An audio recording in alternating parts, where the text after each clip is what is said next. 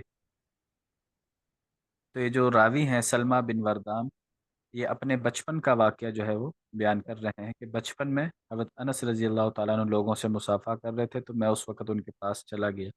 حضرت انس رضی اللہ تعالیٰ عنہ نے مصافحہ بھی کیا اور ان کے سر پر ہاتھ بھی پھیرا اور برکت کی دعا بھی دی۔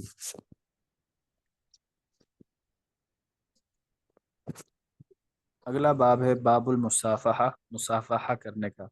پچھلا تھا بچوں کے ساتھ مصافحہ کرنا، تو حضرت سلمہ بن وردان چونکہ بچے تھے تو پچھلی روایت میں بچوں سے مصافحہ کرنا ثابت ہو گیا۔ اب آگے جو ہے مطلقاً مصافحہ کرنے کی بیان ہے۔ یہ روایت بھی حضرت انس بن مالک رضی اللہ تعالیٰ عنہ سے ہے، فرماتے ہیں لما جاء اہل الیمن، جب یمن کے لوگ آئے، قال النبی صلی اللہ علیہ وسلم، تو آپ صلی اللہ علیہ وسلم نے فرمایا قد اقبل اہل الیمن، کہ یمن کے لوگ آ چکے ہیں، وہم ارق قلوبا، اور ان کے دل سب سے زیادہ نرم ہیں، منکم، تم میں سے، یعنی تم میں سب سے زیادہ نرم دل وہ اہل یمن کے ہیں۔ فہم اول من جاء بالمصافحہ، یہ پہلے لوگ ہیں جنہوں نے مصافحہ کو رائج کیا۔ ٹھنڈا کدھر ہے وہ؟ یہ مائک بند کر، مائک کس کا اوپر ہے؟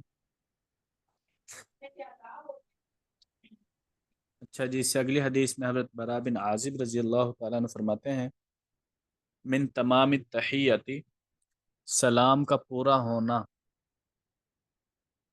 وہ اس بات کو بھی شامل ہے ان تصافح اخاکا، کہ تم اپنے بھائی سے مصافحہ بھی کرو۔ یعنی ایک تو ہے صرف زبانی کلامی سلام کر لیا، السلام علیکم وعلیکم السلام، اس سے سلام مکمل نہیں ہوتا، بلکہ سلام اس وقت مکمل ہوتا ہے کہ زبان سے آدمی السلام علیکم کہے اور آدمی اپنے ہاتھ کو ملائے، مصافحہ بھی کرے، تو اس سے مکمل جو ہے وہ سلام ہوتا ہے۔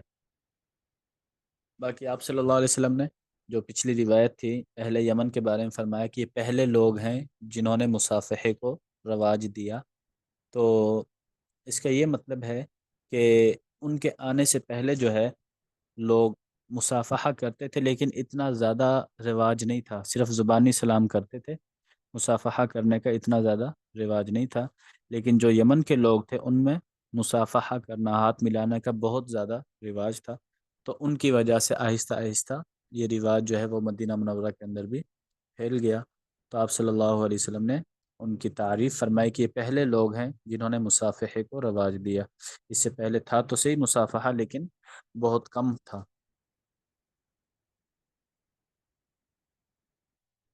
اگلا باب ہے باب مسح المرأة رأس الصبی، عورت کا بچے کے سر پر ہاتھ پھیرنا۔ حدیث نمبر 969،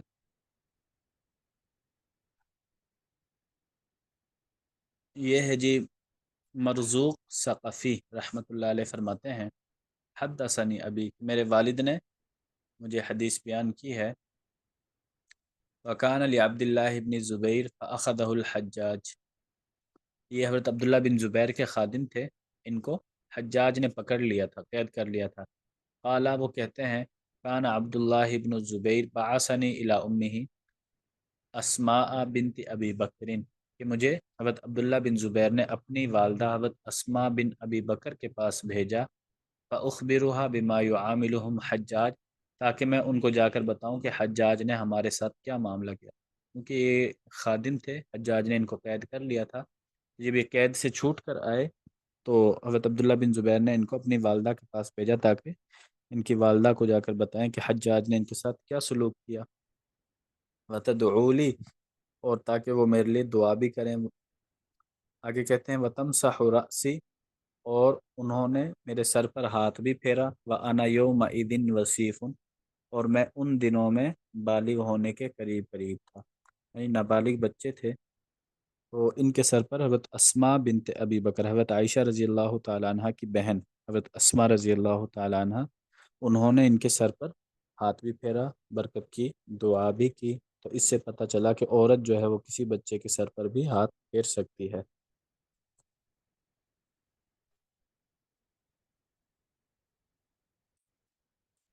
اگلا باب ہے باب المعانقہ، معانقہ کرنا۔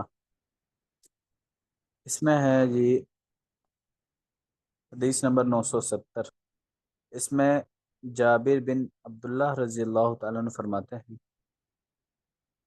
انہ بلغہ حدیث عن رجل من اصحاب النبی صلی اللہ علیہ وسلم، انہ بلغہ کہ ان کو یہ خبر پہنچی، ان حدیث ایک حدیث کے بارے میں، ان رجل من اصحاب النبی صلی اللہ علیہ وسلم جو کہ آپ صلی اللہ علیہ وسلم کے صحابہ میں سے کسی ایک صحابی کے پاس موجود تھی، یعنی ان کو کسی ایسی حدیث کے بارے میں پتہ چلا کہ جو صرف ایک ہی صحابی نے سنی تھی آپ صلی اللہ علیہ وسلم سے براہ راست، ان کے علاوہ براہ راست کسی نے وہ حدیث نہیں سنی۔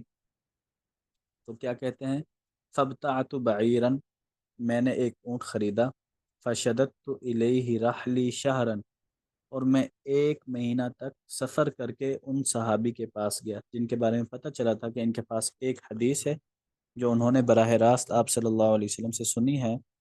تو حضرت جابر بن عبداللہ رضی اللہ تعالیٰ عنہ نے ایک اونٹ خریدا اور ایک مہینے کا سفر کر کے ان صحابی کے پاس پہنچ گئے، حتیٰ قدمت الشام، شام پہنچ گئے، فاذا عبداللہ ابن انیس، تو وہ جو صحابی تھے جنہوں نے وہ حدیث سنی تھی ان کا نام حضرت عبداللہ بن انیس رضی اللہ تعالیٰ عنہ تھے۔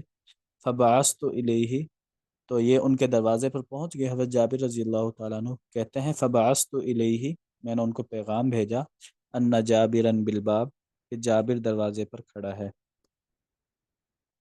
فرجع الرسول، قاصد واپس آیا، فقال، اور پوچھنے لگا جابر بن عبداللہ، کیا تم جابر بن عبداللہ ہو؟ فقلت نعم، میں نے کہا میں جابر بن عبداللہ ہوں۔ فخرج، تو اندر سے پھر حضرت عبداللہ بن انیس رضی اللہ تعالیٰ نے خود باہر تشریف لائے، فاعتنقنی، تو پھر انہوں نے مجھ سے معانقہ کیا۔ یہ باب ہے معانقہ کرنا۔ تو یہاں پر حضرت عبداللہ بن انیس نے حضرت جابر بن عبداللہ رضی اللہ تعالیٰ عنہ سے معانقہ کیا۔ اس کے بعد کہتے ہیں قلت، میں نے ان سے عرض کی، حدیث بلغنی لم اسمعہ، ایک حدیث ہے جو مجھے پتہ چلا ہے، لم اسمعہ، اور وہ حدیث میں نے ابھی تک نہیں سنی، یعنی آپ کے پاس ایک حدیث موجود ہے، وہ حدیث میں نے ابھی تک نہیں سنی۔ خشیت، مجھے اس بات کا اندیشہ ہے، ان اموتا او تموتا، کہیں ایسا نہ ہو کہ میں مر جاؤں یا تم مر جاؤ، یعنی میرا انتقال ہو جائے یا تمہارا انتقال ہو جائے، جس کی وجہ سے میں وہ حدیث تم سے نہ سن سکوں، اس لیے تم جلدی جلدی وہ حدیث مجھے سنا دو۔ قالا، تو حضرت عبداللہ بن انیس رضی اللہ تعالیٰ عنہ نے وہ حدیث سنا دی اور فرمانے لگے، سمعت النبی صلی اللہ علیہ وسلم یقول، کہ میں نے آپ صلی اللہ علیہ وسلم کو یہ فرماتے ہوئے سنا ہے، یحشر اللہ العباد او الناس، اللہ تعالیٰ لوگوں کو جمع کرے گا میدان حشر میں، غرلتن، اراتن، اراتن برہنہ ہوں گے، غرلن، غرلن کا ترجمہ ہے جی یہ ہوں گے بغیر ختنے کے، بغیر ختنے کے ہوں گے، بہمن، بہمن ہوں گے۔ پہلے دو کا تو ترجمہ تو سمجھ آ گیا، عوراتن برہنہ ہوں گے، غرلن، اور ان کے ختنے بھی نہیں ہوں گے۔ تیسرا لفظ ہے بہمن، قلت، تو جابر بن عبداللہ رضی اللہ تعالیٰ عنہ نے پوچھا، ما بہمن، بہمن کا مطلب کیا ہے؟ قالا، تو انہوں نے فرمایا، حضرت عبداللہ بن انیس نے، لیس معہم شیئن، کہ ان بہمن کا مطلب ہے کہ ان کے پاس کچھ بھی نہیں ہوگا، کچھ بھی نہیں ہوگا۔ فینادیہم بصوت،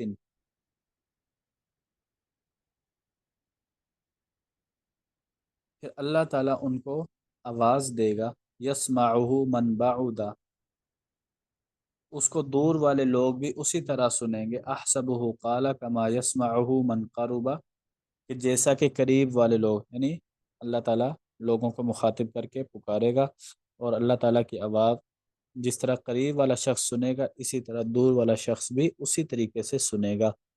تو اللہ تعالیٰ کیا فرمائیں گے، ان الملک، میں ہی بادشاہ ہوں، لا ينبغی لأحد من اہل الجنہ، لا ينبغی، یہ نہیں ہو سکتا،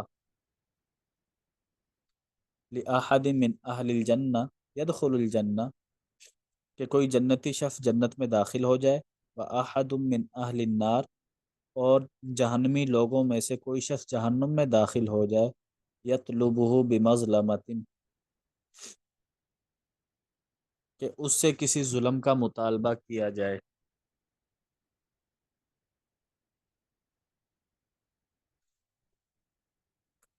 لا ينبغي لأحد من أهل الجنة يدخل الجنة وأحد من أهل النار يطلبه بمظلمة کہ جنتی شخص اس وقت تک جنت میں داخل نہیں ہو سکتا جب تک کہ جہنمی لوگوں میں سے کسی کا حق اس کے اوپر باقی ہے. ٹھیک ہے، یعنی سب سے پہلے جب یہ جنت میں داخل ہونے لگے گا جنتی شخص، تو اللہ تعالیٰ جہنمی لوگوں سے پوچھیں گے کیا تم میں سے کسی نے اس آدمی سے کوئی حق وصول کرنا ہے، کسی ظلم کا بدلہ لینا ہے. بمظلمہ ظلم کا بدلہ، تو ظلم کا بدلہ لینا ہے تو پہلے اس کے اوپر سے سارے بدلے دیے جائیں گے، دلوائے جائیں گے جن لوگوں نے بدلے لینے ہیں. اس کے بعد جنتی شخص جنت میں داخل ہو سکتا ہے. ولا ينبغي لأحد من أهل النار يدخل النار وأحد من أهل الجنة يطلبه بمظلمة. ولا ينبغي اور یہ بھی نہیں ہو سکتا لأحد من أهل النار کہ جہنمی لوگوں میں سے کوئی شخص يدخل النار جہنم میں داخل ہو جائے وأحد من أهل الجنة اور جنتی لوگوں میں سے کوئی شخص اس سے مطالبہ کرے بمظلمت ظلم کے بدلے کا. یعنی جب کوئی شخص جہنم میں جائے گا، جہنم میں جانے سے پہلے جہنم میں داخل کرنے سے پہلے اعلان ہوگا کہ کسی جنتی شخص نے اس آدمی سے کوئی بدلہ لینا ہو تو بتا دے. جنتی لوگوں کا بدلہ مکمل ہو جائے گا، اس کے بعد اس شخص کو جہنم میں داخل کیا جائے گا. یہ حدیث انہوں نے سنائی حضرت عبداللہ بن انیس رضی اللہ تعالیٰ عنہ نے. تو حضرت جابر رضی اللہ عنہ فرماتے ہیں میں نے پوچھا وکیفا یہ کیسے ہوگا، وَإِنَّمَا نَأْتِ اللَّهَ عُرَاةً بُهْمًا حالانکہ ہم تو اللہ تعالیٰ کے سامنے اس حالت میں پیش ہوں گے کہ ہم برہنہ ہوں گے، ہمارے پاس کوئی چیز نہیں ہوگی. قَالَ بِالْحَسَنَاتِ وَالسَّيِّئَاتِ تو انہوں نے فرمایا کہ جو ظلم کا بدلہ لیا جائے گا یہ نیکیوں کے بدلے میں اور برائیوں کے بدلے میں ہوگا. یعنی کسی پر ظلم کیا ہو تو اس کی نیکیاں لے لی جائیں گی. ٹھیک ہے، اس سے نیکیاں لے کر جس پر ظلم ہوا اس کو دلوائے جائیں گے. نیکیاں ختم ہو گئی تو اس کے گناہ دوسرے پر ڈال دیے جائیں گے، ظالم کے اوپر. تو اس طرح اللہ تعالیٰ وہاں پر ظلم کا حساب کریں گے. باقی ہمارا یہ باب ہے جی معانقے کے حوالے سے. تو یہاں پر معانقہ بالکل واضح ہے. جب حضرت جابر رضی اللہ تعالیٰ عنہ ان کے دروازے پر پہنچے، ان کو جا کر بتایا کہ جابر بن عبداللہ آئے ہیں، تو اندر سے حضرت عبداللہ بن انیس نکلے اور ان سے معانقہ کیا.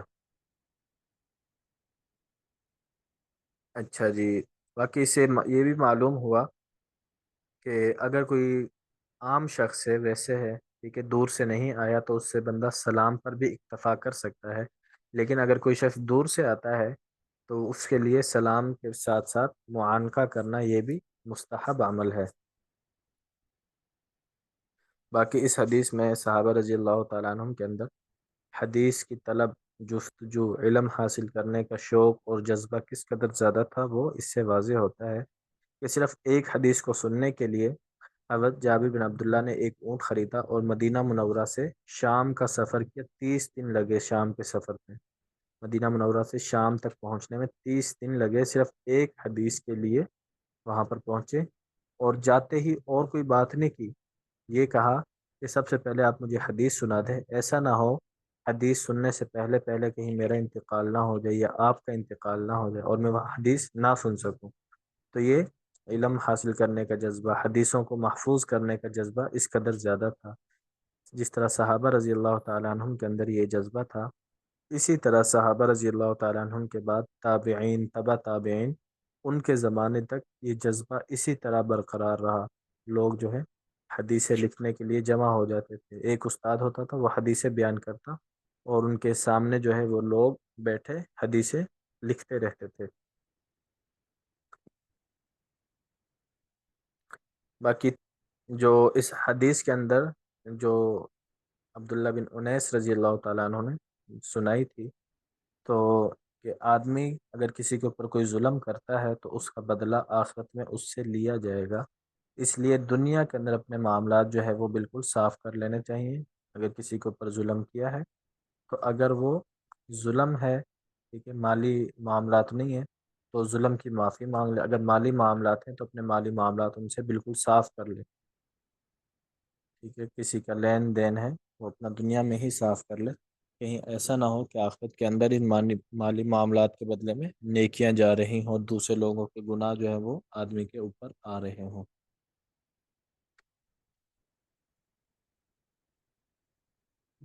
یہاں تک سمجھ آ گیا جی آپ حضرات کو؟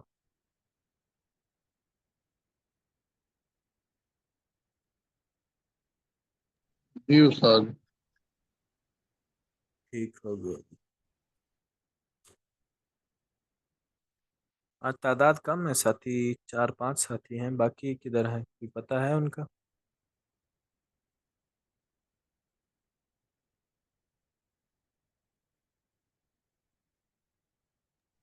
آج کو سیلری ٹائم بھی چینج ہوا ہے نا، اس وجہ سے بھی شاید. صحیح.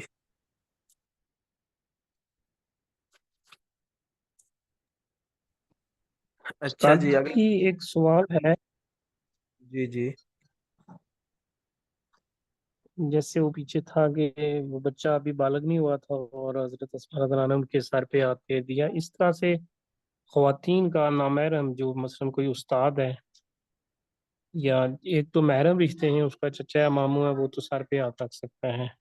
نامحرم میں جیسے کوئی استاد ہے یا کوئی ان کے خاندان کا عمر میں بڑا بزرگ ہے، کیا وہ ان کے ہاتھ پہ دے سکتا ہے دلاسا شرعی طور پہ؟ جی، شرعی طور پر یہ ٹھیک نہیں ہے، لیکن اگر جی خاندان کے مرد ہیں، ٹھیک ہے، یا خاندان کی عورتیں ہیں جی تو ان کے لیے گنجائش ہے. لیکن اس حالت میں کہ اگر جو مرد ہے وہ عورت کے سر پر ہاتھ پھیر رہا ہے تو اس کے سر پر دوپٹہ وغیرہ ہونا لازمی ہے، پھر ان کے سر پر ہاتھ پھیرا جا سکتا ہے. ٹھیک ہو گیا.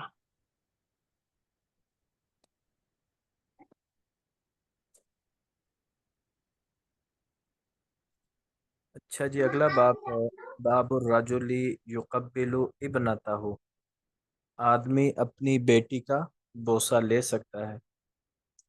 یہ حدیث ہے حضرت عائشہ ام المؤمنین رضی اللہ تعالی عنہا سے فرماتی ہیں، ما رأیت احدا، میں نے کسی کو نہیں دیکھا، کان اشبہ حدیثاً، جو زیادہ مشابہ ہو بات چیت کرنے میں، حدیثاً و کلاماً، اور گفتگو کرنے میں، برسول اللہ صلی اللہ علیہ وسلم، آپ صلی اللہ علیہ وسلم کے زیادہ مشابہ ہو، من فاطمہ، فاطمہ سے بڑھ کر. یعنی حضرت فاطمہ رضی اللہ تعالیٰ عنہ بات چیت کرنے میں، گفتگو کرنے میں آپ صلی اللہ علیہ وسلم کے سب سے زیادہ مشابہ تھی. وکانت اذا دخلت علیہ، اور حضرت فاطمہ جب آپ علیہ السلام کے پاس تشریف لاتی، قام الیہا، تو آپ صلی اللہ علیہ وسلم کھڑے ہو کر ان کا استقبال کرتے، فرحب بها، مرحبا کہتے، وقبلها، اور ان کا بوسہ لیتے. یہ ہمارا باب ہے کہ آدمی اپنی بیٹی کا بوسہ لے سکتا ہے، جیسا کہ آپ صلی اللہ علیہ وسلم حضرت فاطمہ رضی اللہ تعالیٰ عنہ کا بوسہ لیتے تھے. آگے کہتے ہیں وَأَجْلَسَهَا فِي مَجْلِسِهِ، اور آپ صلی اللہ علیہ وسلم ان کو اپنی جگہ پر بٹھاتے. وَكَانَ إِذَا دَخَلَ عَلَيْهَا، اور جب آپ صلی اللہ علیہ وسلم حضرت فاطمہ کے ہاں تشریف لے جاتے، قامت الیہ، وہ اٹھ کر آپ کا استقبال کرتی، فاخذت بیدہ، آپ کا ہاتھ پکڑتی، فرحبت بہ، آپ کو مرحبا کہتی، وقبلتہ، آپ کے ہاتھوں کو بوسہ دیتی، واجلستہ فی مجلسہا، اور آپ صلی اللہ علیہ وسلم کو اپنی جگہ پر بٹھا دیتی. فدخلت علیہ فی مرضہ الذی توفی، تو حضرت فاطمہ آپ صلی اللہ علیہ وسلم کے مرض موت کے اندر بھی تشریف لائیں، جس میں آپ کا انتقال ہوا. فرحب بها، آپ نے ان کو مرض الموت میں بھی مرحبا کہا، وقبلها، اور ان کو بوسہ بھی دیا.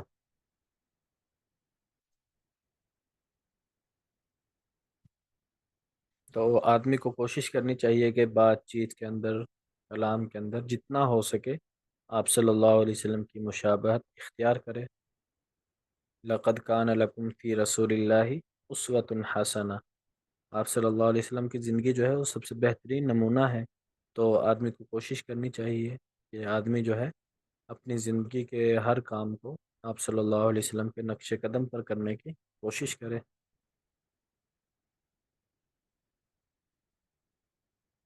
اگلا باب ہے باب تقبیل الید، ہاتھوں کو بوسہ لینا، ہاتھوں کو چومنا۔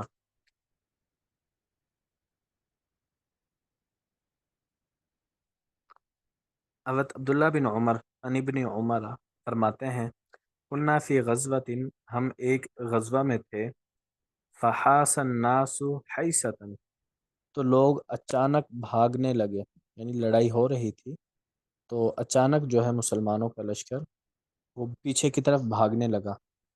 قلنا کیف نلقی النبی صلی اللہ علیہ وسلم، تو اب ہم جب مسلمان جو ہے پیچھے کی طرف بھاگے تو کہتے ہیں کہ اب ہم نے دل میں سوچا کہ ہم اب اللہ کے نبی کا سامنا کیسے کریں گے، وقد فررنا، حالانکہ ہم تو اب میدان جنگ سے بھاگ چکے ہیں۔ فنزلت، تو قرآن پاک کی یہ آیت نازل ہو گئی، الا متحرفا لقتال، مگر وہ لوگ متحرفا جو رخ بدلتے ہیں، لقتال، جنگ کرنے کے لیے۔ قلنا، تو یہ کہتے ہیں ہم نے کہا دل میں سوچا، لا نقدم المدینہ، کہ ہم مدینہ منورہ واپس نہیں جائیں گے، فلا یرانا احد، تاکہ ہمیں کوئی دوسرا مسلمان دیکھے ہی نہ۔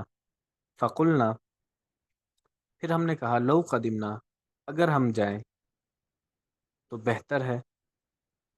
فخرج النبی صلی اللہ علیہ وسلم من صلاۃ الفجر، تو آپ صلی اللہ علیہ وسلم فجر کی نماز پڑھ کر باہر نکلے مسجد سے۔ قلنا، تو یہ جو غزوہ میں شریک تھے یہ تمام لوگ آپ صلی اللہ علیہ وسلم کے سامنے پیش ہوئے اور کہنے لگے نحن الفرارون، یا رسول اللہ ہم تو جنگ سے بھاگنے والے ہیں، کیونکہ جنگ سے بھاگنا یہ بہت کیا کہتے ہیں گناہ کبیرہ ہے، جنگ سے بھاگنا، تو ہم سے گناہ کبیرہ ہو چکا ہے، ہم جنگ سے بھاگ کر آ چکے ہیں۔ تو آپ صلی اللہ علیہ وسلم نے فرمایا انتم العکارون، تم بھاگنے والے نہیں ہو بلکہ عکار کہتے ہیں پلٹ کر حملہ کرنے والے، پلٹ کر، تم تو پلٹ کر حملہ کرنے والے ہو۔ فقبلنا یدہ، پھر ہم نے آپ صلی اللہ علیہ وسلم کے ہاتھ کو بوسہ دیا، یہی ہمارا باب ہے، ہاتھوں کو بوسہ دینا۔ تو ہم نے آپ علیہ السلام کے ہاتھوں کو بوسہ دیا۔ فقال، پھر آپ نے فرمایا انا فیعتکم، میں تمہارا مرکز ہوں۔ تو اس میں سورۃ الانفال کی آیت ہے الا متحرفا لقتال اور متحیزا الی فئۃ، کہ جنگ سے بھاگنا جائز نہیں ہے، لیکن دو مقصد ہوں پھر جنگ سے بھاگنا جائز ہے۔ پہلا ہے الا متحرفا لقتال، پلٹ کر حملہ کرنے کے لیے پیچھے ہٹے ہوں، یعنی جنگ کے دوران اچانک، جسے کہتے ہیں نا پینترا بدلنا، مسلمان لڑ رہے ہیں اچانک تھوڑے سے پیچھے ہو گئے، پیچھے کیوں ہوئے؟ تاکہ دوبارہ اچانک سے دشمنوں کے اوپر حملہ کریں، ایک اس مقصد سے پیچھے ہٹنا جائز ہے۔ دوسرا کیوں ہٹنا جائز ہے کہ مسلمانوں کے پاس اگر طاقت اور قوت کم ہو چکی ہے تو مسلمانوں کا جو مرکز ہے اس مرکز میں جائیں، وہاں سے اپنے ساتھ مزید فوج اور لشکر لے کر آئیں اور دشمنوں سے لڑائی کریں۔ ان دو مقصد کی وجہ سے پیچھے ہٹنا جنگ سے جائز ہے۔ تو صحابہ رضی اللہ تعالیٰ عنہم جو اس غزوے میں شریک تھے، غزوہ موتا کا قصہ ہے غالباً، تو وہ یہ سمجھے کہ ہم تو جنگ سے بھاگنے والے ہیں، تو آپ صلی اللہ علیہ وسلم نے فرمایا کہ تم جنگ سے بھاگنے والے نہیں ہو، تم تو اس لیے واپس آئے ہو تاکہ تم دوبارہ پلٹ کر حملہ کر سکو۔ جو جنگ سے بھاگنے والے لوگوں کی وعید ہے کہ وہ گناہ کبیرہ کرنے والے ہیں، تم لوگ اس وعید میں شامل نہیں ہو۔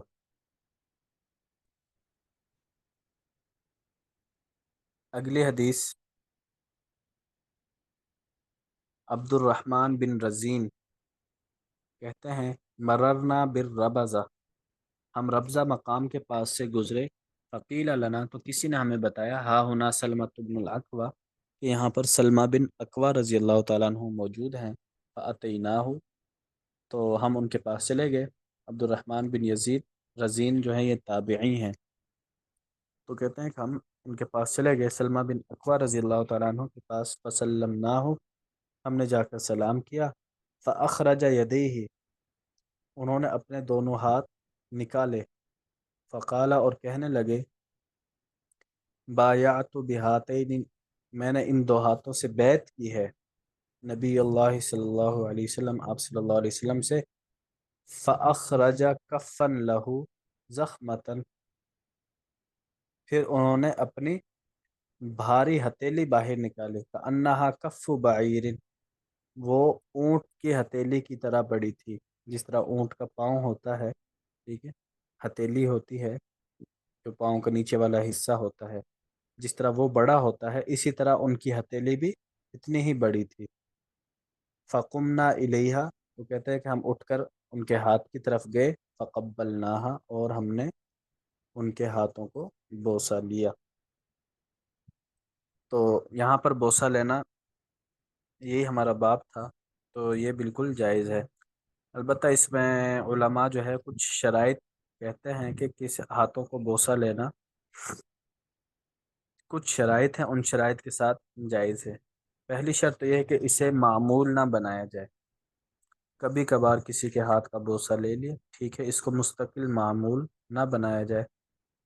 دوسری صورت یہ ہے کہ جس آدمی کے ہاتھ کا بوسہ لیا جا رہا ہے اس کے تکبر میں مبتلا ہونے کا اندیشہ نہ ہو۔ اگر کسی کے بارے میں اندیشہ ہو کہ ہم نے اس کا ہاتھ کا بوسہ لیا تو یہ شخص تکبر میں مبتلا ہو جائے گا، پھر اس کے ہاتھ کا بوسہ نہیں لینا چاہیے۔ اور تیسرا یہ کہ اس سے آدمی مصافحے کو بالکل نہ چھوڑ دے، یعنی ہاتھ کو چومنے کے لیے مصافحہ ترک نہ کرتا ہو، کیونکہ مصافحہ کرنا سنت ہے اور ہاتھ کا بوسہ لینا جائز ہے، سنت نہیں ہے، جائز ہے۔ تو پہلے آدمی مصافحہ کرے، مصافحہ کرنے کے بعد اگر بوسہ لینا چاہتا ہے ہاتھ کا تو پھر وہ بوسہ لے لے۔ اس سے اگلی حدیث حضرت قال ثابت لانس، یہ حضرت ثابت رحمۃ اللہ علیہ انہوں نے حضرت انس رضی اللہ تعالیٰ عنہ سے کہا، امسست النبی صلی اللہ علیہ وسلم بیدک، کیا تم نے اپنے ہاتھوں سے اللہ کے نبی کو چھوا ہے؟ قال نعم، انہوں نے کہا جی ہاں۔ فقبلہا، تو پھر انہوں نے حضرت انس رضی اللہ تعالیٰ عنہ کا ہاتھ چوم لیا۔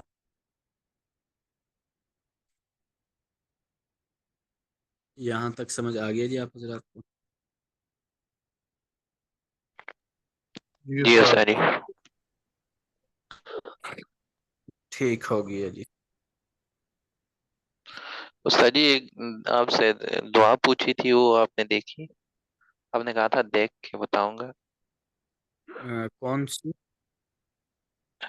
وہ جس بندے کی نظر لگتی ہے وہ کیا پڑھے کہ اس کی نظر نہ لگے؟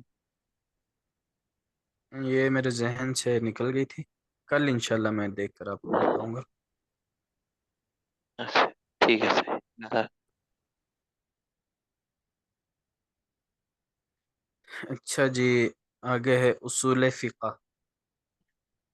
اصول فقہ میں ہم نے صفحہ نمبر 25، اس پر ہم نے پڑھ لیے تھے کہ متفق علیہ ادلہ شرعیہ 4 ہیں، کتاب اللہ ہے، سنت رسول ہے، اجماع امت ہے اور قیاس ہے۔ یہ 4 چیزیں ہم نے پڑھ لی تھی، یعنی ان کو تمام کے تمام لوگ، پوری کی پوری امت ان کو دلیل مانتی ہے، کتاب اللہ کو بھی، سنت کو بھی، اجماع کو بھی، قیاس کو بھی۔ اب آگے ہیں مختلف فی ادلہ شرعیہ 7 ہیں، مختلف فی مطلب جن کو پوری امت مسلمہ دلیل نہیں مانتی، بلکہ کچھ فقہا، کچھ علماء دلیل مانتے ہیں، احناف دلیل مانتے ہیں، یہ نیچے جو 7 چیزیں ہیں، کچھ لوگ ان کو دلیل نہیں مانتے، کچھ دوسرے ائمہ ہیں، امام ہیں، وہ ان کو دلیل نہیں مانتے۔ تو ان میں اختلاف ہے، اوپر والی جو 4 ہیں وہ سب کے نزدیک بالاتفاق دلیل بننے کے قابل ہیں۔ تو جو مختلف فی ادلہ ہیں ان میں سب سے پہلے ہے استحسان۔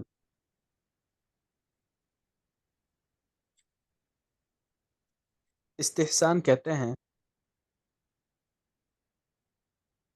جس میں عام قاعدہ کلیہ تو کوئی اور لگ رہا ہو، قاعدہ کلیہ کوئی اور لگ رہا ہو، لیکن وہاں پر اس عام قاعدے کلیے کو چھوڑ کر کوئی خصوصی حکم لگا دیا جائے۔ جیسے جی مثال کے طور پر کہا جاتا ہے جی یہ گھر ہے، شادی والا گھر ہے، اس گھر میں جو بھی آئے گا اس کے پاس دعوت نامہ ہونا ضروری ہے، ٹھیک ہے، دعوت نامہ ہوگا تو وہ اس گھر میں داخل ہو سکتا ہے۔ لیکن کچھ لوگ ایسے بھی ہوتے ہیں ان کے پاس دعوت نامہ نہیں بھی ہوتا، پھر بھی ہم کہتے ہیں کہ ان کو گھر میں آنے دو، یہ مستثنیٰ ہے اس دعوت نامے سے۔ تو استحسان کی مثال بھی آپ ایسے ہی سمجھ لیں کہ ایک عمومی قاعدہ کلیہ ہوتا ہے، لیکن کبھی کبھار اس عمومی قاعدے کلیے کو چھوڑ کر کوئی دوسرا قاعدہ کلیہ اپنا لیا جاتا ہے۔ جیسے یہ شادی والی مثال ہے کہ جو بھی کارڈ والا ہوگا، جس کے پاس دعوت نامہ ہوگا، وہ گھر میں داخل ہو سکتا ہے، لیکن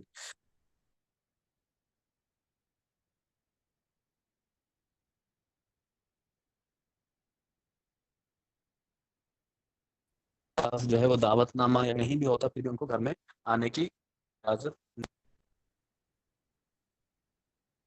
اب اس کی مثال دین کا، یا یوں سمجھ لے کہ نماز کے دوران بات کرنا حرام ہے، نماز کے دوران بات کرنا حرام ہے، بات نہیں کر سکتے۔ اگر بات کریں گے، یہاں پر نہ بات چیت کر سکتے ہیں، نہ اشارہ کنایا کر سکتے ہیں، یعنی اشارے کنائے میں بھی بات چیت نہیں کر سکتے۔ لیکن اگر کسی کی جان کو خطرہ ہے، لیکن اگر کسی کی جان کو خطرہ ہے تو وہاں پر شریعت نے اجازت دی ہے کہ وہاں پر آپ اپنی نماز کو توڑ دیں، نماز کو توڑنا وہاں پر ضروری ہو جائے گا اس کی جان بچانے کے لیے۔ عام حالات کیا ہیں؟ عام حالات یہ ہیں کہ نماز کو نہ توڑا جائے، نماز میں بات چیت نہ کی جائے۔ لیکن مثال کے طور پر ایک نابینا شخص جا رہا ہے، سامنے اس کے کنواں آ گیا ہے یا گڑھا آ گیا ہے، اس میں گر کر تکلیف کا اندیشہ ہے یا اس کے مرنے کا اندیشہ ہے، یا سامنے آگ جل رہی ہے، اس کو پتہ نہیں ہے، تو یہاں پر شریعت کہتی ہے کہ تم اپنی نماز کو چھوڑ دو، بلکہ یہاں پر تم اس شخص کی جان بچاؤ۔ یہاں پر شریعت نے نماز کو توڑنے کا حکم دے دیا ہے۔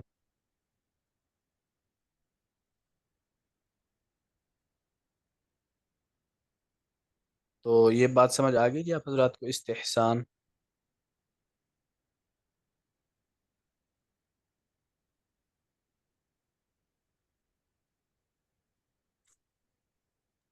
جی استاد جی۔ استاد جی ٹھیک ہو گیا۔ اچھا جی، دوسرے نمبر پر ہے مصالح مرسلہ۔ مولانا مصالح مولانا پچھلے کا پوچھنا تھا کہ استحسان، اس کا بھی تو کوئی قاعدہ کلیہ ہوگا نا کہ یہ کس پہ اپلائی ہونا، یہ کس پہ اپلائی نہیں ہونا، یا کن کنڈیشنز پہ اپلائی ہونا، یا جی کون سی چیزیں ہوں تو وہ اپلائی ہوگا یہ؟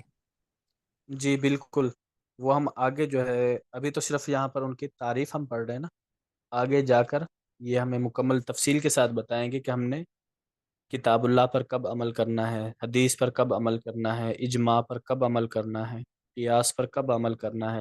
اس کے بعد پھر یہ جو 7 مختلف فی ہیں ادلہ شرعیہ، ان کے بارے میں بھی آگے تفصیل بیان ہوگی کہ ہم نے استحسان پر کب عمل کرنا ہے۔ آگے مصالح مرسلہ ہے، ان پر ہر وقت تو عمل نہیں ہو سکتا، بلکہ ان کے لیے بھی مخصوص حالات ہیں، قاعدے کلیے ہیں، جہاں جہاں پر وہ قاعدہ کلیہ پایا جائے گا وہاں پر ہم ان سے استدلال کر سکتے ہیں۔ تو یہ آگے جا کر تفصیل کے ساتھ بتائیں گے انشاءاللہ۔ جزاک اللہ خیر۔ اچھا، یہ دوسرے نمبر پر ہے یہ مصالح مرسلہ۔ مصالح کہتے ہیں فوائد کو، فائدے، مصلحت، اور مرسلہ عمومی، یعنی ایسا کام جس میں عمومی لوگوں کا فائدہ ہو، عمومی لوگوں کا فائدہ ہو، ایسی چیز جس کا شریعت کے اندر کوئی حکم موجود نہ ہو، لیکن اس کام کو کرنے سے عمومی لوگوں کا فائدہ ہوتا ہو، تو اس کو بولتے ہیں مصالح مرسلہ۔ مثال کے طور پر جیسے ٹریفک والے ہوتے ہیں، یہ لائٹیں لگی ہوتی ہیں، ٹھیک ہے، سبز لائٹ جلتی ہے تو گاڑیاں چل پڑتی ہیں، سرخ لائٹ جلتی ہے تو گاڑیاں رک جاتی ہیں۔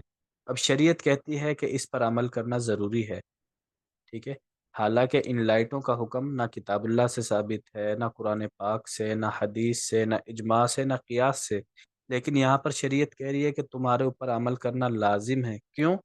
کیونکہ اس میں مصالح مرسلہ ہے، عام لوگوں کا فائدہ ہے، ٹریفک کے گزرنے میں لوگ تکلیف سے بچ جاتے ہیں، تو اس لیے جو چیز مصالح مرسلہ سے ثابت ہو، اگر وہ خلاف شریعت نہیں ہے تو اس کے اوپر عمل کرنا ضروری ہوتا ہے۔ اگر وہ خلاف شریعت نہ ہو، جیسے ٹریفک لائٹس ہے، یہ خلاف شریعت نہیں ہے بلکہ لوگوں کی سہولت ہے، لوگوں کے لیے آسانی ہے، تو ان کے اوپر عمل کرنا ضروری ہے۔ یہ بات بھی سمجھ آ گئی جی؟ جی استاد جی۔ ٹھیک ہو گیا۔ نمبر 3 ہے عرف۔ عرف سے مراد کسی علاقے کا رسم و رواج بولنے، ٹھیک ہے، کہ شریعت کا حکم مطلقاً ہے۔ مثال کے طور پر نکاح کے اندر شریعت کا حکم ہے جی مہر مقرر کرنا ہے۔ مہر کی کم سے کم مقدار شریعت نے بیان کر دی ہے، 10 درہم کے برابر، کم سے کم تقریباً 5,000 6,000 بنتے ہیں کم سے کم جو مہر کی مقدار ہے۔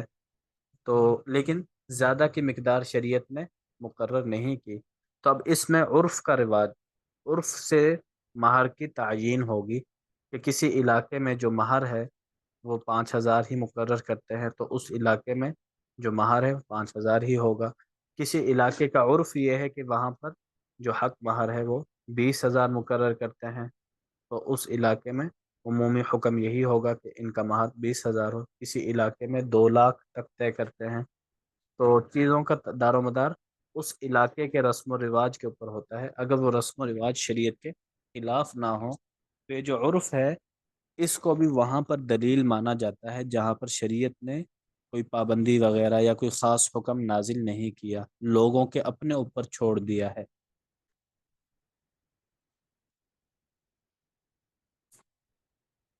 یہ بات بھی سمجھ آ گئی عرف والی؟ جی استاد۔ چوتھے نمبر پر ہے جی سد ذرائع۔ سد ذرائع کہتے ہیں کہ ایسے کام سے روکنا جو کام حرام کام کا سبب بن سکتا ہے۔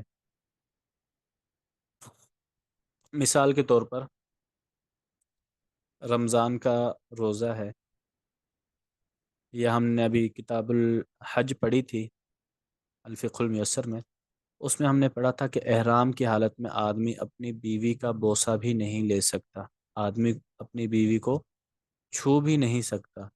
یہ بوسہ لینا حرام نہیں ہے، چھونا حرام نہیں ہے۔ یہاں پر بوسہ لینا اور چھونا اس کو حرام کیوں کہا گیا ہے؟ اس کی اصل وجہ یہ نہیں ہے کہ یہ بوسہ لینا ہی حرام ہے، بیوی کو چھونا ہی حرام ہے، بلکہ اس وجہ سے شریعت نے بوسے کو حرام قرار دیا ہے کہ کہیں یہ بوسہ آگے جماع کا سبب نہ بن جائے، ایسا نہ ہو کہ اس کی وجہ سے دونوں کی شہوت جو ہے وہ بھڑک اٹھے اور دونوں جماع کر لیں، حالانکہ حالت احرام میں جماع کرنا حرام ہے۔ یہاں پر بوسے سے جو منع کیا ہے وہ اس وجہ سے منع کیا ہے کہیں ایسا نہ ہو کہ آگے جماع کر بیٹھیں۔ روزے کی حالت میں منع کیا ہے کہ آدمی جو ہے وہ بوسہ نہ لے بیوی کا، وہ بھی اس وجہ سے بوسہ لینا حرام نہیں ہے، لیکن کہیں ایسا نہ ہو بوسہ لینے کی وجہ سے یہ آگے جماع کر بیٹھے۔ اسی طرح جو ہے شراب کی دکان کھولنا یہ حرام ہے۔ کیوں؟ کیونکہ شراب کی دکان پہ وہ شراب رکھے گا، شراب نوشی کا ذریعہ بنے گا، تو ہر وہ کام جو آگے کسی حرام کام کا سبب بن سکتا ہے اس کو پہلے ہی بند کر دینا۔ اسی طرح قرآن پاک میں حکم ہے جی نگاہیں جھکانے کا، نگاہیں جھکانا یعنی غیر محرم عورتوں کو نہ دیکھنا، غیر محرم عورتوں کو دیکھنا حرام ہے۔ کیوں؟ کیونکہ غیر محرم عورتوں کو دیکھنا یہ زنا کی طرف لے کر جاتا ہے انسان کو، تو پہلے ہی کسی کام سے منع کر دینا جو بعد میں جا کر کسی حرام کام کا ذریعہ بن سکتا ہو۔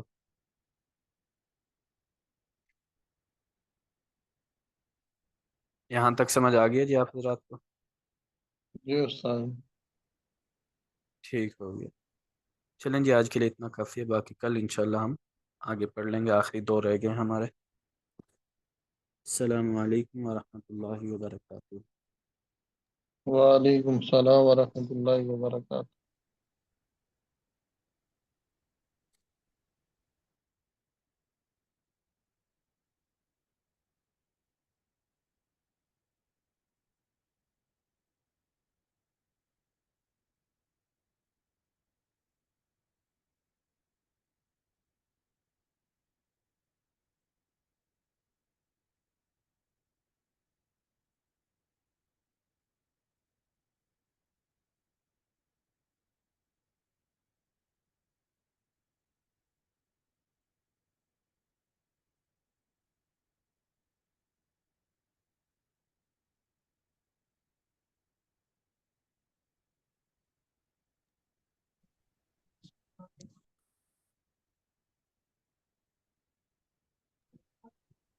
السلام علیکم ورحمۃ اللہ وبرکاتہ. وعلیکم السلام ورحمۃ اللہ وبرکاتہ. یہ سے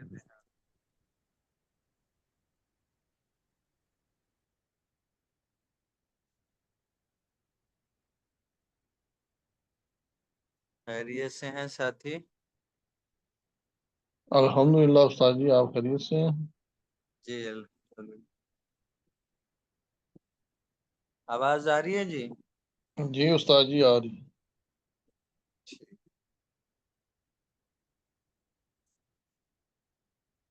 اچھا جی.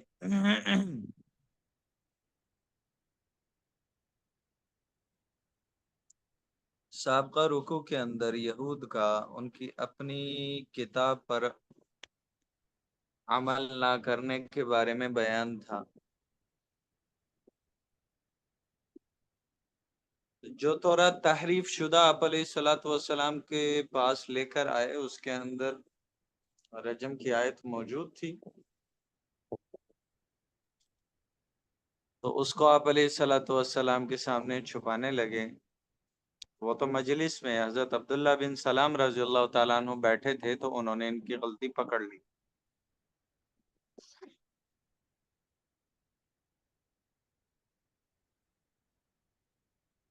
تو اس رکوع کے اندر اسی چیز کی تعلیم دی جا رہی ہے. سابق انبیاء آئے ہیں، ان پر جو کتابیں اللہ کی طرف سے نازل ہوئی ہیں، وہ انبیاء جن امتوں کی طرف بھیجے گئے تھے یا جن امتوں میں مبعوث ہوئے تھے، وہ بھی اپنی امت کے ہر ایک فرد کو انہی احکامات کی تعلیم دیتے رہے جو احکامات اس کتاب میں نازل ہوئے تھے اللہ کی طرف سے. آپ علیہ الصلوۃ والسلام کے پاس اگر یہ آتے ہیں فیصلہ کروانے کے لیے یا مقدمہ لے کر آپ کے دربار میں حاضر ہوتے ہیں، مقصد ان کا یہ ہوتا ہے کہ ان کی کتاب میں کوئی ایسا گراں اور سخت حکم ہوتا ہے جس پر عمل کرنے سے ان کو تکلیف ہوتی ہے یا حرج لازم آتا ہے.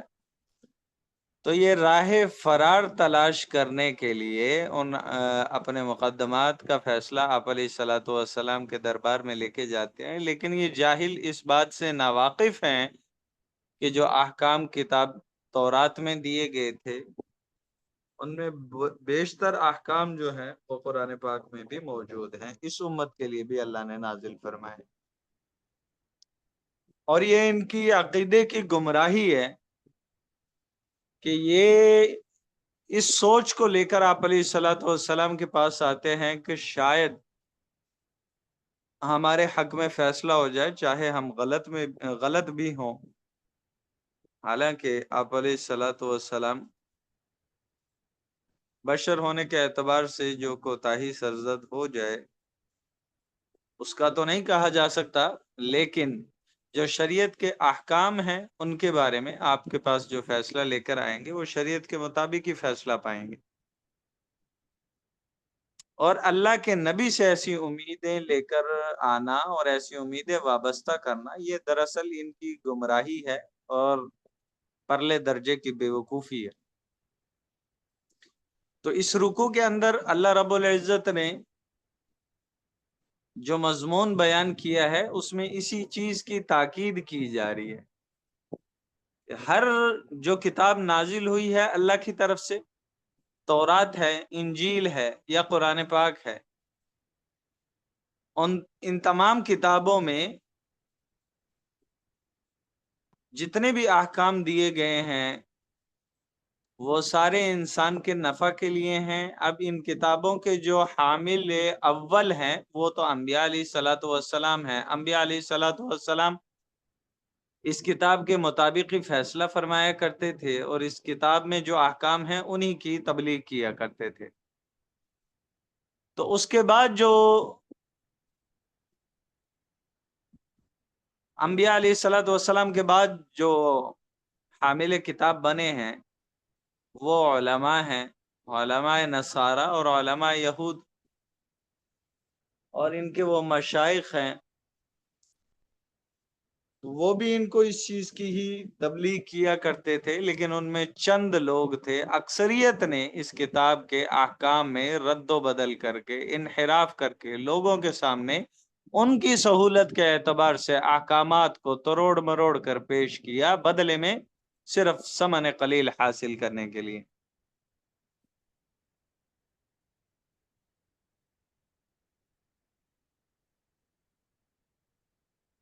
اور اللہ نے اس کی بھی تاکید کی، جو خود کو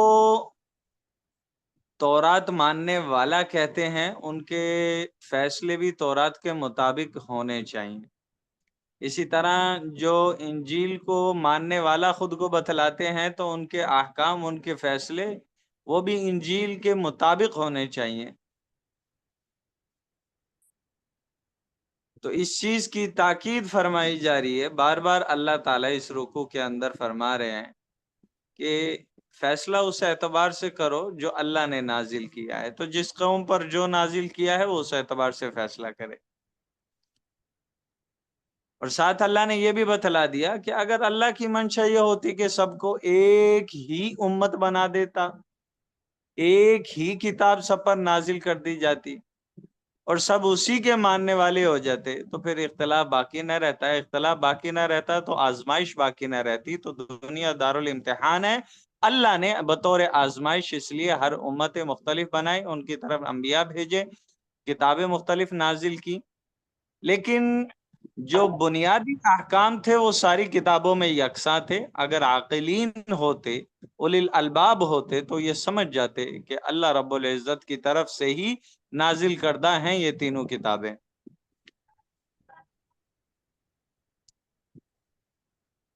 تو یہی خلاصہ اس رکوع کا ہے، جس میں ایک قصاص والی آیت بھی ہے۔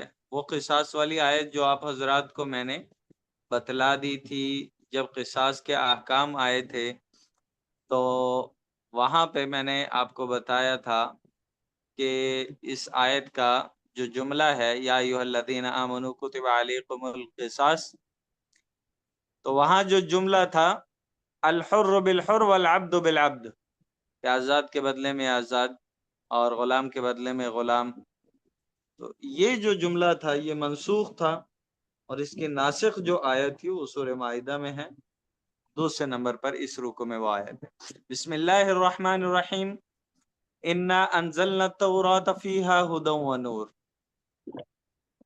اے نبی صلی اللہ علیہ وسلم، ہم نے تورات کو نازل کیا اور اس تورات میں بھی ہدایت ہے گمراہی سے بچنے کے لیے، ونور، اور نور ہے، روشنی ہے کفر اور شرک کی تاریکیوں سے نکلنے کے لیے۔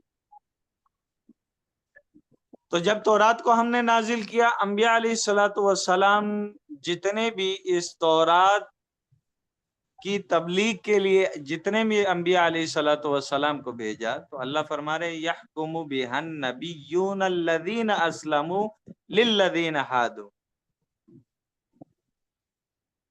کہ وہ جو ہے اسی کے ذریعے، اسی کتاب کے ذریعے سے فیصلہ کیا کرتے تھے، حکم کرتے تھے۔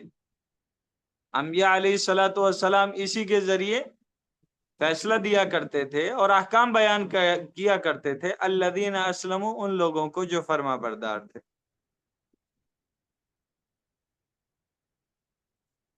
تو اس کتاب میں جو احکام اللہ کی طرف سے نازل ہوئے تھے، اسی کے مطابق انبیاء علیہ الصلوۃ والسلام جو اللہ کے فرما بردار لوگ تھے ان کو حکم دیا کرتے تھے۔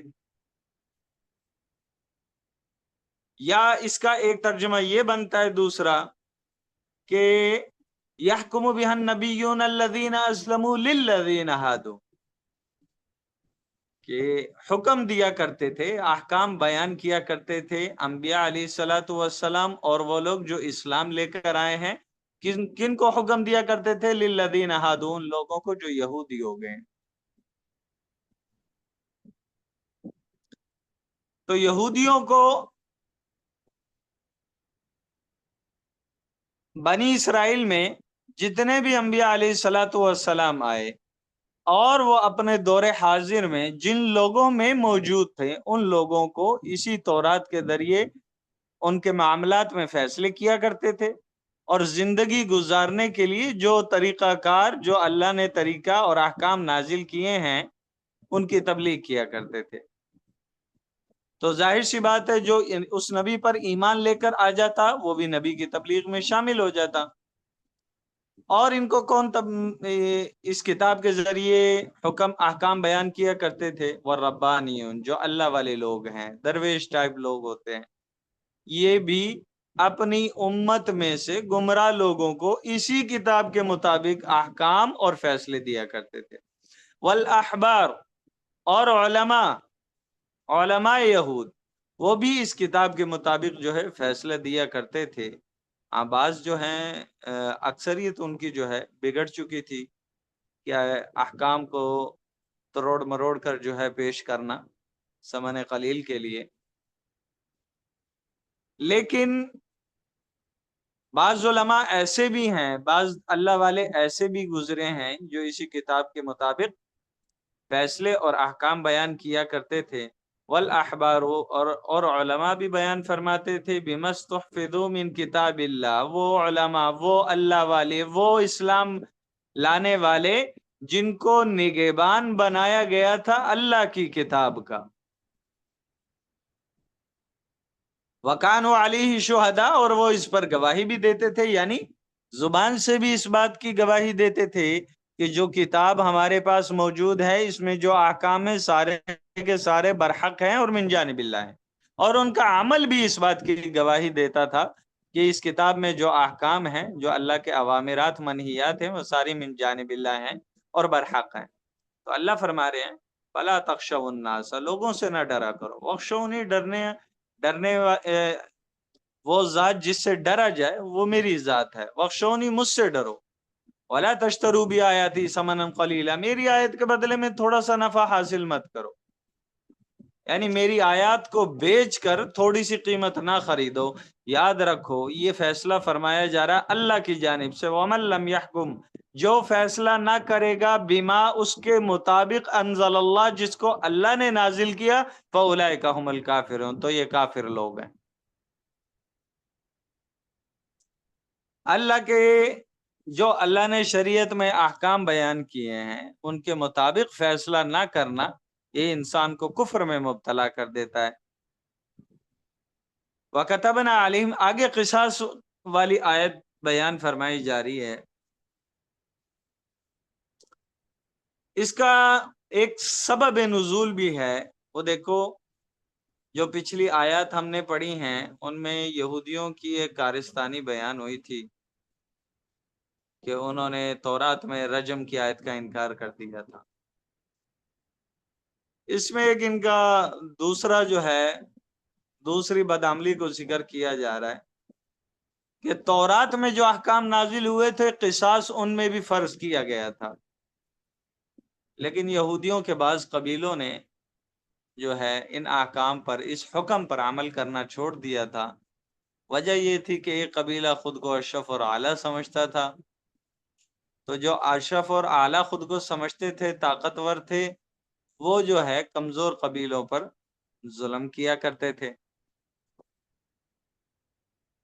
تو آپ حضرات کو یاد ہوگا میں نے آپ حضرات کو دو قبیلوں کا تذکرہ کیا تھا سورہ بقرہ کے اندر، ثم انتم ہؤلاء تقتلون انفسکم وتخرجون فریقا منکم من دیارکم، اس آیت کی تفسیر میں کہ دو قبیلے تھے یہودیوں کے، بنو قریظہ اور بنو نذیر، جن کی جو ہے ساجھیداری تھی نصارہ کے دو قبیلوں کے ساتھ، اوس اور خزرج۔ تو انہی قبیلوں کے درمیان جو کمزور قبیلہ تھا وہ بنو قریظہ تھے، اور بنو نذیر جو ہے وہ تھوڑا سا طاقتور تھا۔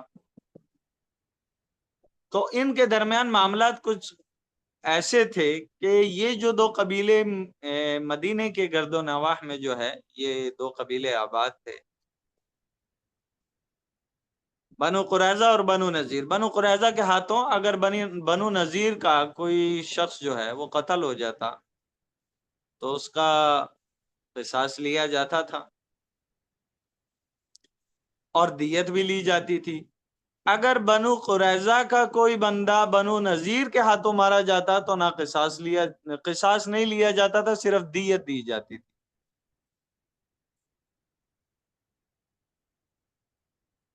تو بنو قریظہ اور بنو نذیر کا جو ہے مقدمہ آپ کی خدمت میں، آپ علیہ الصلوۃ والسلام کی خدمت میں بھی ایک ایسا مقدمہ پیش ہوا کہ بنو نذیر نے بنو قریظہ کو اپنی طاقت کے بل بوتے پر مجبور کیا ہوا تھا کہ اگر بنو قریظہ کوئی ہمارا شخص کسی ہمارے بندے کو قتل کریں گے تو ہم قصاص بھی لیں گے، دیت بھی لیں گے. لیکن اگر بنو نذیر کا کوئی شخص جو ہے بنو قریظہ کے کسی بندے کو قتل کر دیتا ہے تو قصاص نہیں ہوتا تھا، صرف دیت دے دی جاتی تھی ان کو. تو اللہ تعالیٰ نے ان کی اس بدعملی کو اور بددیانتی کا پردہ اللہ تعالیٰ نے فاش فرمایا. تو اللہ نے یہ بھی بتلا دیا کہ قصاص میں، تورات میں قصاص کے احکام موجود ہیں. یہ اس قصاص والے حکم پر بھی ایمان نہیں لے کر آتے، اس آیت کا بھی یہ لوگ انکار کرتے ہیں اور صرف حیلہ جوئی کے لیے، بہانے تلاش کرنے کے لیے، حیلے نکالنے کے لیے آپ علیہ الصلوۃ والسلام کی خدمت میں اپنا مقدمہ لے کر آتے ہیں. تو اللہ نے اس آیت کو نازل کیا، وَكَتَبْنَا عَلَيْهِمْ فِيهَا أَنَّ النَّفْسَ بِالنَّفْسِ، ہم نے لکھ دیا، فرض کر دیا آج سے ان پر، اس قرآن پاک میں اس قصاص کے معاملے میں کیا فرض کر دیا ہے؟ ان النفس بالنفس، جان کے بدلے میں جان کا قصاص لیا جائے گا. والعین بالعین، آنکھ کے بدلے میں آنکھ کا قصاص لیا جائے گا. والانف بالانف، ناک کے بدلے میں ناک کا قصاص لیا جائے گا. والاذن بالاذن، اسی طرح کان کے بدلے کان. والسن بالسن، دانت کے بدلے دانت. والجروح، اور زخمی، جو کسی کا شخص زخمی کرے گا بدلے میں اس کو زخمی کیا جائے گا. قصاص، یہ بدلہ اللہ نے فرض کر دیا، لکھ دیا ہے، یعنی فرائض کردہ احکام میں اس کو شامل کر دیا. فمن تصدق به فهو کفارۃ اللہ، تو جس شخص نے معاف کر دیا، اپنا بدلہ نہ لیا، معاف کر دیا، فهو کفارۃ اللہ، تو پھر یہ قاتل کے لیے کفارہ ہو جائے گا. وَمَن لَّمْ يَحْكُم، پھر دوبارہ اللہ اسی حکم کو ریپیٹ کر رہے ہیں، دوبارہ دہرا رہے ہیں. جس حکم کو یاد رکھیں، اللہ تعالیٰ قرآن پاک میں جس حکم کو مزید دہراتے ہیں اس حکم میں سختی اور تاکید بیان کرنا مقصد ہوتی ہے. وَمَن لَّمْ يَحْكُم بِمَا أَنزَلَ اللَّهُ، تو جو فیصلہ نہیں کرتا اس کے مطابق جس کو اللہ نے نازل کیا ہے، فَأُولَٰئِكَ هُمُ الظَّالِمُونَ، تو یہی وہ لوگ ہیں جو ظالم ہیں. وَقَفَّيْنَا عَلَىٰ آثَارِهِمْ، پھر یہی احکام جو ہے یہودیوں میں اور تورات کے ماننے والوں میں لاگو ہوتے رہے، اور ان کے انکار کرنے والوں کی جماعت کافی بڑی تھی. تو اللہ فرما رہے ہیں وَقَفَّيْنَا عَلَىٰ آثَارِهِمْ، پھر ہم نے ان کے پیچھے بھیجا ان انبیاء کے نقش قدم پر جو انبیاء تورات کے ذریعے احکام اور فیصلے کیا کرتے تھے. کن کو بھیجا؟ بعیسیٰ بن مریم، عیسیٰ جو کہ مریم علیہ السلام کے بیٹے ہیں. تو ان کو جو شریعت اور کتاب دی گئی، مصدقا لما بین یدیہ، وہ تصدیق کرنے والی تھی اس کتاب کی جو اس سے پہلے گزر چکی، من التوراۃ، یعنی کہ تورات. وآتیناہ الانجیل، اور ہم نے عیسیٰ علیہ السلام کو انجیل کتاب عطا فرمائی. فیہ ھدی و نور، اس میں بھی ہدایت اور نور ہے. ومصدقا لما بین یدیہ من التوراۃ، اور دوبارہ اس حکم کو دہرایا جا رہا ہے مزید تاکید پیدا کرنے کے لیے. اور یہ حکم سنانا مقصد یہودیوں کو ہے کہ یہ جو کتاب انجیل عیسیٰ علیہ السلام پر نازل کی گئی یہ بھی تصدیق کرنے والی ہے اس کتاب کی جو اس سے پہلی تھی، یعنی تورات. اب تورات بھی اور انجیل بھی، یہ دونوں کتابیں ہدن، ہدایت تھی، وموعظۃ، اور نصیحت تھی، للمتقین، لیکن پرہیزگاروں کے لیے، اللہ سے ڈرنے والوں کے لیے. تو کتاب اللہ سے جتنی بھی کتابیں ہیں اللہ کی، ان سے نصیحت وہی حاصل کر سکتا تھا جس کے دل میں اللہ کا خوف ہوگا.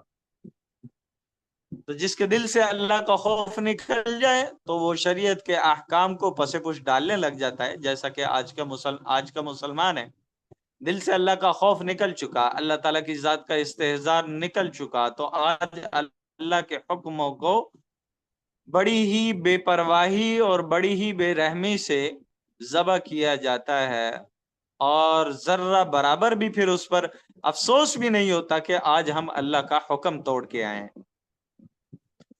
وَلْيَحْكُمْ أَهْلُ الْإِنْجِيلِ، اب انجیل والے جو ہیں ان کو بھی یہ بتلایا جا رہا ہے، نصارہ سے خطاب ہے اس آیت میں، وَلْيَحْكُمْ أَهْلُ الْإِنْجِيلِ بِمَا أَنزَلَ اللَّهُ فِيهِ، اہل انجیل جو ہیں، انجیل والے جو ہیں، وہ بھی ان کو بھی چاہیے کہ وہ فیصلہ کریں اور احکام بیان کریں، بما اس کے مطابق جس کو اللہ نے، جو حکم اللہ نے نازل کیا فیہ اس کتاب میں یعنی انجیل میں۔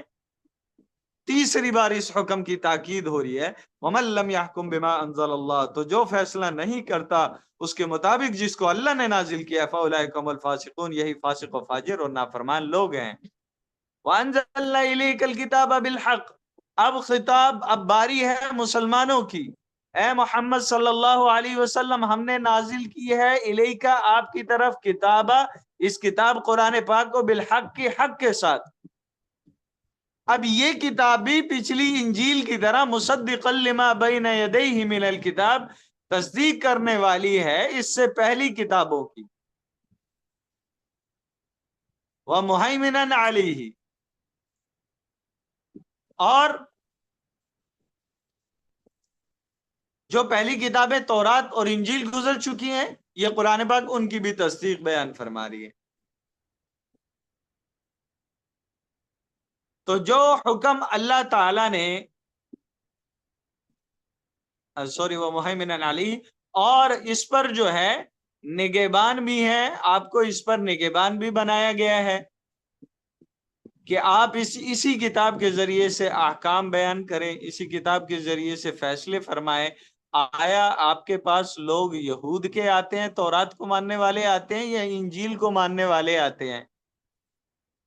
تو آپ کے لیے لازم ہے کہ جس نبی پر جس کتاب کو نازل کیا جائے وہ اس پر نگہبان ہوتا ہے، اس کے احکام کا بھی، اور اس کے احکام کا بھی پابند ہوتا ہے۔ تو آپ کے لیے بھی یہ لازم ہے کہ آپ اسی قرآن کے مطابق احکام کو بیان کریں، اور اس قرآن میں جو شریعت اور جو دستور، جو قوانین اللہ نے بیان کیے ان کے مطابق لوگوں کے درمیان فیصلہ فرمائیں۔ فَاحْكُم بَيْنَهُمْ، فیصلہ کیجیے آپ ان کے درمیان، بِمَا أَنزَلَ اللَّهُ، اس کے مطابق جس کو اللہ نے نازل کیا، وَلَا تَتَّبِعْ أَهْوَاءَهُمْ عَمَّا جَاءَكَ مِنَ الْحَقِّ، آپ ان کی خواہشات کی پیروی نہ کرنا، آپ ان کی خواہشات کی، حالانکہ آپ علیہ الصلوۃ والسلام سے ایسی عمل کا صدور ممکن نہیں ہے، لیکن یہ دراصل سنانا مقصد یہودیوں کو ہے، نصارہ کو ہے، جن کو یہ گمان ہے کہ اللہ کے نبی کسی نہ کسی وقت ہمارے مزید اعتراضات کرنے سے، سوال کرنے سے، اور اس دین اسلام میں چوں چرا کرنے سے ایسا ہو جائے گا کہ اللہ کے نبی شاید ہمارے دین میں شامل ہو جائیں، یا ہماری خواہشات کے مطابق فیصلہ کرنے لگ جائیں کہ تاکہ یہ لوگ اسلام میں داخل ہو جائیں۔ ایسا کبھی بھی نہیں ہوگا، یہ بتانا مقصد ہے، اس لیے آپ علیہ الصلوۃ والسلام کو خطاب کر کے فرمایا جاتا ہے، وَلَا تَتَّبِعْ، آپ کو پیروی نہ کیجئے گا، اہواءہم، ان کی خواہشات کی، عما جاءک من الحق، اس سے کہ جو آپ کے پاس حق آ چکا ہے، اس سے اعراض کر کے جو آپ کے پاس حق آ چکا ہے آپ ان کی خواہشات کے متبع نہ بنیے گا۔ لِكُلٍّ جَعَلْنَا مِنْكُمْ شِرْعَةً وَمِنْهَاجًا، ہر ایک کے لیے، یہودی ہے، نصرانی ہے، مسلمان ہے، ہر ایک کے لیے اللہ فرما رہے جعلنا، ہم نے مقرر کر دیا، منکم، تم میں سے، شرعہ، ایک شریعت، ایک دستور، ایک قاعدہ قانون، و منہاج، اور ایک راستہ، ایک صراط مستقیم ہر ایک کے لیے ہم نے الگ طے کر دیا ہے۔ چند احکام کی تبدیلیاں ہیں، لیکن بنیادی جو باتیں ہیں وہ سب میں یکساں ہیں اور ایک جیسی ہیں۔ وَلَوْ شَاءَ اللَّهُ لَجَعَلَكُمْ أُمَّةً وَاحِدَةً، اگر اللہ چاہتا تو اللہ تمہیں ایک ہی امت بنا دیتا، لیکن پھر آزمائش نہ ہوتی۔ تو اگر اللہ نے الگ الگ امتیں بنائی ہیں اور سب میں مختلف انبیاء علیہ الصلوۃ والسلام کو بھیجا گیا ہے، اور احکام میں چند تبدیلیوں کے ساتھ ہر قوم کو، ہر امت کو الگ الگ احکام بیان کیے ہیں. تو اللہ فرما رہے ہیں یہ سارا معاملہ اس وجہ سے کیا وَلَٰكِن لِيَبْلُوَكُمْ فِي مَا آتَاكُمْ، تاکہ اللہ تم لوگوں کو آزما لے اس معاملے میں جو اللہ نے تم کو دیا، اس شریعت میں، اس کتاب میں، اس نبی کی رسالت میں جو اللہ نے تمہیں بطور احسان عطا فرمائی ہے. اللہ تمہاری اس میں آزمائش کرنا چاہتے ہیں. تو اگر عقل مند ہو تو اختلافات چھوڑو، جو کام کرنے کے ہیں فاستبقوا الخیرات، نیکیوں میں سبقت حاصل کرو، ایک دوسرے سے نیکیوں میں سبقت حاصل کرو، آگے بڑھنے کی کوشش کرو. فلاں کے اعمال مجھ سے اچھے ہیں، میں اس سے بھی اچھے کر کے دکھلاؤں گا. کیوں؟ کیونکہ اس کے علاوہ کوئی چارہ کار نہیں ہے. الی اللہ مرجعکم جمیعا، تم یہودی ہو، نصرانی ہو، ہندو ہو، بدھ مت ہو یا مسلمان ہو، کسی قوم سے تعلق رکھتے ہو، کسی بھی قبیلے سے تعلق رکھتے ہو، کون سی زبان بولنے والے ہو، جیسے مرضی رنگ والے ہو، سارے کے ساروں کو سب کا مرجع اللہ رب العزت کی ذات ہے. سب کو اللہ ہی کی طرف جمع ہو جانا ہے، سب کو اللہ ہی کی طرف لوٹ کر جانا ہے. اور پھر کیا ہوگا؟ اللہ کے سامنے، اللہ کے دربار میں کھڑے ہو کر فَيُنَبِّئُكُم بِمَا كُنتُمْ فِيهِ تَخْتَلِفُونَ، اللہ تمہیں ہر ایک معاملے کی خبر دے گا، تمہیں بتلائے گا وہ تمام معاملات کے بارے میں جن میں تم لوگ آپس میں اس دنیا میں اختلاف کیے کرتے تھے. وَأَنِ احْكُم بَيْنَهُم بِمَا أَنزَلَ اللَّهُ، دوبارہ اسی حکم کی تاکید فرما رہے ہیں، بطور تاکید اللہ اس کو دوبارہ دہرا رہے ہیں. اور یہ حکم پھر دیا جاتا ہے تمہیں، ان احکم، فیصلہ کرے، بینہم، ان کے درمیان، بما، اس کے مطابق، انزل اللہ، جس کو اللہ نے نازل کیا. ولا تتبع اہواءہم، دوبارہ فرما رہے ہیں ان کی خواہشات کی پیروی نہ کرنا. یہ حکم بطور تاکید یہودیوں کو سنانے کے لیے، نصارہ کو سنانے کے لیے. وَاحْذَرْهُمْ، ان سے بچتے رہیں، ان یفتنوک عن بعض ما انزل اللہ الیک، یہ کہیں آپ کو بہکا نہ دے ان بعض احکام میں جو اللہ نے آپ کی طرف نازل کیے ہیں. یا آپ کو دراصل یہودیوں کے سامنے ان کے کارستانی کو لانا تھا. ان کے جو رجم کی آیت کا انکار کر رہے تھے، قصاص کی آیت کا انکار کر رہے تھے، وہ اللہ نے اس آیت کے ذریعے، آیت کے اس جملے کے ذریعے ان کے سامنے لانا تھا کہ جو تم کارستانی کی ہے، تم نے رجم والی آیت کا انکار کر رہے، تو اللہ کو اس کا بخوبی علم ہے. تم نبی صلی اللہ علیہ وسلم کو بہکانے کی کوشش کرتے ہو، تو اللہ آپ علیہ الصلوۃ والسلام سے خطاب کریں، وَاحْذَرْهُمْ، ان سے بچتے رہیے، ان یفتنوک، ایسا نہ ہو کہ آپ کو فتنے میں ڈال دیں، عن بعض ما، ان بعض احکاموں کے بارے میں، انزل اللہ، جن کو اللہ نے نازل کیا، الیک، آپ کی طرف. فَإِن تَوَلَّوْا، اگر یہ لوگ منہ موڑ جاتے ہیں، آپ کے فیصلوں کو تسلیم نہیں کرتے اور آپ کے دین، کتاب اور رسالت کو حق نہیں سمجھتے، تو فعلم، آپ جان لیں، انما یرید اللہ ان یصیبہم ببعض ذنوبہم، اللہ کی چاہت صرف اور صرف یہ ہے کہ اللہ ان کو ان کے بعض گناہوں کی بدولت ان کو تکلیف پہنچائے، ان کو مزید ایذا پہنچائے. ان کو تکلیف پہنچانا کیسا ہے؟ تکلیف پہنچانا ایسا ہے کہ ان کو مزید اللہ گمراہی میں مبتلا کیے رکھے. ظاہر سی بات ہے، اگر یہ آپ کے حکم کو نہیں مان رہے، آپ کے فیصلے سے ان کو دلی تسکین حاصل نہیں ہوتی، آپ کے رسالت کا انکار کر رہے ہیں، آپ کی نبوت کا انکار کر رہے ہیں، آپ پر نازل ہونے والی کتاب کا انکار کر رہے ہیں، تو اللہ ان کو مزید تکلیف پہنچائے گا. مراد یہ ہے کہ ان کے لیے صراط مستقیم کے سارے راستے بند فرما دیں گے اللہ تعالیٰ، اور ان کے لیے گمراہی کے مزید راستے کھول دیں گے، تاکہ یہ دنیاوی زندگی کو اسی گمراہی میں گزار کر اس دنیا سے چلے جائے. اور پھر آخرت میں کیا ہوگا؟ آخرت میں پھر اللہ کا دردناک عذاب ان کے سامنے ہوگا.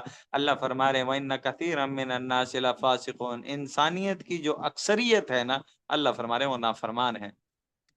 أَفَحُكْمَ الْجَاهِلِيَّةِ يَبْغُونَ، اللہ تعالیٰ چاہ رہے ہیں، اللہ تعالیٰ فرما رہے ہیں کیا زمانہ جاہلیت کے احکام یہ لوگ تلاش کر رہے ہیں جو انہوں نے اپنے پاس سے گھڑے ہوئے تھے؟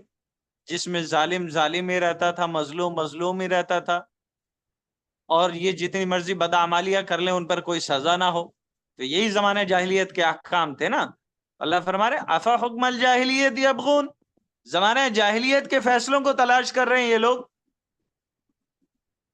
حالانکہ جو احکام اللہ کی طرف سے نازل ہیں وہ سب سے خوبصورت ہیں. ومن احسن من اللہ حکما، اللہ سے بہتر حکم دینے والا کون ہو سکتا ہے. لیکن اللہ کے احکام ہیں دراصل لقوم، ایسے قوم کے لیے یوقنون، جو اللہ کی ذات پر اور یوم آخرت پر یقین رکھنے والے لوگ ہیں. بات سمجھ میں آ گئی جی ساتھیوں کو؟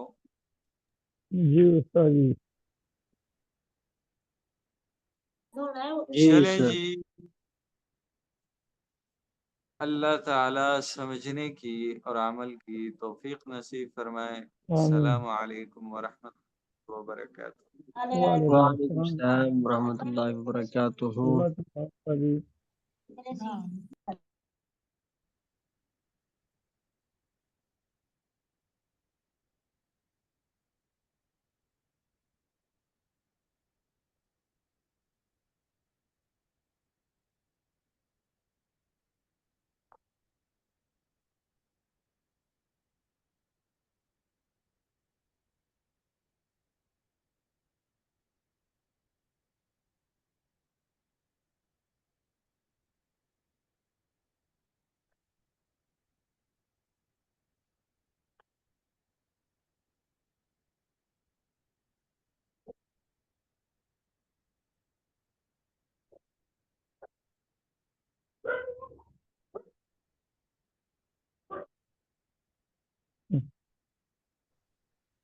السلام علیکم ورحمۃ اللہ وبرکاتہ.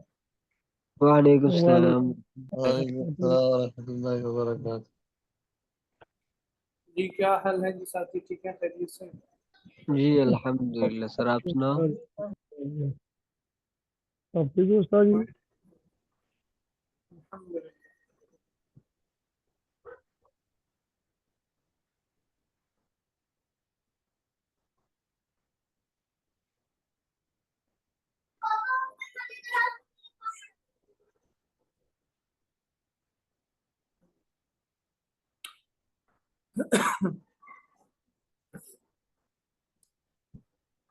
اچھا جی، ہم نے لم اور لن کا پڑھا تھا، ترجمہ کردان بنانے کا قاعدہ بھی پڑھا تھا اور ترجمہ بھی پڑھ لیا. امید ہے ساتھیوں نے کچھ نہ کچھ یاد کیا ہوگا انشاءاللہ تعالی. جی سر کچھ کیا الحمدللہ. اچھا چلے، ہم تو حسن زن کے مطابق ہی چل رہے ہیں جی سال کے شروع سے ابھی تک. اللہ تعالیٰ آپ حضرات کو اس کے مطابق اترنے کی توفیق عطا فرمائے. اللہ تعالیٰ آپ کی امیدوں کی ہمیں پورا اترنے کی توفیق عطا فرمائے. آمین. فصل نمبر 4 ہے جی لام تاکید بانون تاکید کی گردان. دیکھیں مضارع کے اندر حال اور مستقبل دو ترجمے ہوتے ہیں. پیچھے ہم نے پڑھا تھا اگر ہم شروع میں لفظ لن لگاتے ہیں تو مستقبل منفی کے معنی میں ہو جائے گا. لم لگائیں گے تو مضارع حال اور مستقبل دونوں سے نکل کر ماضی منفی کے معنی میں چلا جائے گا، ماضی میں چلا جائے گا. یہاں مصنف رحمۃ اللہ علیہ بتا رہے ہیں لن اور لم کی گردان میں منفی ہوتا ہے، مثبت نہیں ہوتا. اور ثقیلہ اور خفیفہ یہ دو گردانیں، اس میں مثبت ہوتا ہے منفی نہیں ہوتا. ٹھیک ہے. لام تاکید بانون تاکید، اس گردان کے اندر لام تاکید بھی لگتا ہے اور نون تاکید بھی لگتا ہے. شروع میں لام تاکید لگے گا، تاکید کہتے ہیں کسی چیز کے پکا کرنے کو، مضبوط کرنے کو. مثال کے طور پہ میں کہہ رہا ہوں نا کہ میں یہ کام کروں گا، تو یہ میں نے ایک عام انداز میں بات کی. اور اگر میں یہ بات کروں کہ میں ضرور بھی ضرور یہ کام کروں گا، تو دونوں باتوں میں فرق محسوس ہو رہا ہے کچھ. جی استاد. دوسری بات میں تاکید معلوم ہو رہی ہے آپ کو، ٹھیک ہے، پختگی اور مضبوطی معلوم ہو رہی ہے.